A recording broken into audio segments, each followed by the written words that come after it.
నిన్న చంద్రబాబు నాయుడు గారు కేబినెట్ సమావేశంలో పబ్లిక్ ఇష్యూస్ కంటే కూడా పొలిటికల్ ఇష్యూస్ ఎక్కువ మాట్లాడారు అనిపిస్తుంది. ఎందుకంటే చంద్రబాబు నాయుడు గారు జనరల్గా కేబినెట్ సమావేశంలో పబ్లిక్ ఇష్యూస్ కంటే కూడా పొలిటికల్ ఇష్యూస్ చాలాసార్లు మాట్లాడారు. మీరు గుర్తుందా, గతంలో చంద్రబాబు నాయుడు గారు వైఎస్ఆర్ కాంగ్రెస్ పార్టీని టార్గెట్ చేయాలనుకుంటే ఇదిగో ఎక్కువ ప్రజల్లో తీసుకెళ్ళండి, ఇట్లా మాట్లాడండి, అట్లా మాట్లాడండి, వాళ్ళ హయాంలో జరిగి మళ్ళీ ఎత్తు చూపించండి అని చెప్పి కేబినెట్ సమావేశంలో అవి మాట్లాడారు. ప్రజలకు ఇచ్చిన వాగ్దానాలకు సంబంధించి మంత్రులు వాళ్ళ పనితీరు ఎలా ఉంది, వాళ్ళు ఏమేం చేయాలి, వీటి గురించి చర్చించాలి. అసలు పూర్తి స్థాయి మనం తీసుకునే నిర్ణయాలు ఏంటి అని చెప్పి పూర్తి స్థాయిలో ప్రజలు చూపించాలి. చంద్రబాబు నాయుడు గారు వాటికంటే కూడా వీటి మీద ఎక్కువ ఫోకస్ చేస్తూ ఉన్నట్టు కనపడతా ఉంటుంది. ఇక నిన్న కూడా సోషల్ మీడియా విభాగం పైన ప్రత్యేక నిఘా టాస్క్ ఫోర్స్ ఒకటి పెట్టబోతున్నాం అని చెప్పి ఆ మధ్య పవన్ కళ్యాణ్ గారు చెప్పారు. మళ్ళీ నేను చంద్రబాబు నాయుడు గారు ఫైనలైజ్ చేసేసి దీనికోసం డీజీపీ గారు మిగిలిన అధికారులు గంటసేపు ప్రజెంటేషన్ ఇచ్చి పూర్తిగా సోషల్ మీడియాలో ప్రభుత్వాన్ని క్వశ్చన్ చేసే వాళ్ళపైన ఇప్పుడు మళ్ళీ అరెస్టుల పేరిట వాళ్ళపైన విపరీతం కేసులు పెట్టే ప్రయత్నం అయితే జరుగుతూ ఉన్నట్టుగా అర్థమవుతా ఉంది. ఎందుకు ఈ మాట అంటున్నానంటే చంద్రబాబు నాయుడు గారు ఆ పైన చెప్పే మాట ఏమో మహిళల్ని వేధింపులకు గురి చేసిన వాళ్ళు, మహిళల పైన ఎట్లా పడితే అట్లా పోస్టులు పెట్టిన వాళ్ళు, ఇంకా ప్రజాప్రతినిధుల్ని గౌరవం లేకుండా సంబోధించిన వాళ్ళ మీద, ఇటువంటి వాళ్ళ మీద ఎవరైనా తప్పుడు పోస్టులు పెడితే మాత్రం ఖచ్చితంగా అసభ్య పదజాలతో పెట్టిన వాళ్ళ మీద మేము చర్యలు తీసుకుంటామని పైకి చెప్తున్నా, ఈ 2 సంవత్సరాల్లో చంద్రబాబు నాయుడు గారు అత్యధికంగా పెట్టిన కేసులు ఏంటి అంటే ఎక్కువ మంది మీద ఎవరెవరు మేము పెట్టారంటే సామాన్యంగా నార్మల్గా చంద్రబాబు నాయుడు గారు చేస్తున్న తప్పులు క్వశ్చన్ చేసే వాళ్ళ మీద పెట్టారు. ఉదాహరణకి ప్రొఫెసర్ నాగేశ్వరరావు గారి పైన కేసులు పెట్టారు. అసలు ఎవరైనా పెట్టారు అంతవరకు? ఆయన ఇన్నేళ్ల కెరియర్ పొలిటికల్ అనాలిసిస్ చేసిన కెరియర్లో ఏనాడు కూడా ఏ ప్రభుత్వం కూడా అందరిని విమర్శించినా కూడా ఎప్పుడు కూడా నాగేశ్వరరావు గారి పైన కేసు పెట్టాల. మొట్టమొదటి చంద్రబాబు నాయుడు గారి ప్రభుత్వమే కేసు పెట్టింది.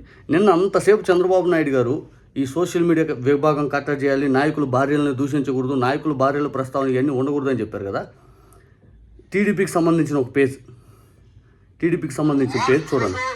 ఆర్గనైజ్డ్ హెరాస్మెంట్ వంటి చర్యలకి పాల్పడతా ఉన్నారు. మహిళల్ని ముఖ్యంగా అత్యంత అసభ్యంగా టార్గెట్ చేస్తా ఉన్నారు. ఇవన్నీ కూడా ఫ్రీడమ్ ఆఫ్ ఎక్స్ప్రెషన్ కింద రావు. ఇది హెల్దీ క్రిటిసిజం కాదు, ఇది ప్రజాస్వామ్యం కానే కాదు. టీడీపీ యాక్టివిస్ట్ అని చెప్పి ఒక పేజీ జగన్ గారిని అసలు విపరీతంగా ట్రోలింగ్ చేస్తారు, విపరీతంగా టార్గెట్ చేస్తారు. చివరాఖరికి అది ఆ పేజ్లో నిన్న పెట్టినటువంటి పోస్టు భారతి గారి ఫోటో పెట్టారు. అక్కడ ఇంతకు మించి దుర్మార్గం ఏమైనా ఉంటుందా? ఇది వ్యక్తిత్వ హననం కాదా? ఇది వ్యక్తిత్వ హననం కాదా? అసలు నిజంగా బూతులు తిట్టారు లేకపోతే అసభ్య పదజాలం వాడారు అంటే ముందు అసలు మీ దగ్గర నుంచే మొదలు పెట్టచ్చు కదా. మీ టీడీపీలో ఆర్పీఓ లేకపోతే సీమరాజానో లేకపోతే ఎంతోమంది పేజెస్ ఫేక్ పేజెస్ పెట్టుకుని మెయింటైన్ చేసేవాళ్ళు, బండ బూతులు తిట్టేవాళ్ళు ఉంటారు. వాళ్ళ దగ్గర నుంచి మొదలు పెట్టవచ్చు కదా. జనసేన దగ్గర నుంచి మొదలు పెట్టవచ్చు కదా. అట్లా కాదు, మనకు వైసీపీయే ఇట్లా చేస్తుంది, వైసీపీ మాత్రం ఇలా ఉంటుంది. మరి మీరేదో సచ్చిళ్ళు అయిపోయినట్టు, మీ పార్టీ ఒక సచ్చిళ్ళు అయిపోయినట్టు పూర్తి స్థాయిలో చంద్రబాబు నాయుడు గారు మీరు చేసే ప్రతిదీ కూడా ప్రజలు రికార్డ్ చేస్తున్నారు, మిమ్మల్ని మీ ప్రభుత్వాన్ని భరిస్తున్నారు. అంతే. ఒక టైం వచ్చింది, ఆ టైం అనేది ఓపిక పెట్టిన తర్వాత మిమ్మల్ని ప్రభుత్వం దించేదానికి ప్రజలందరూ చూస్తూ ఉంటారు.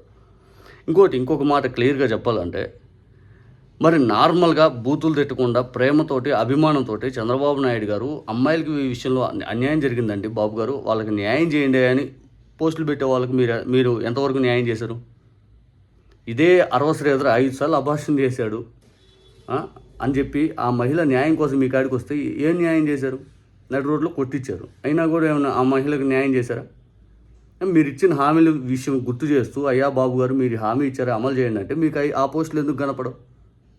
అవి ఎందుకు అమలు చేస్తామని సూత్తో చెప్పలేరు?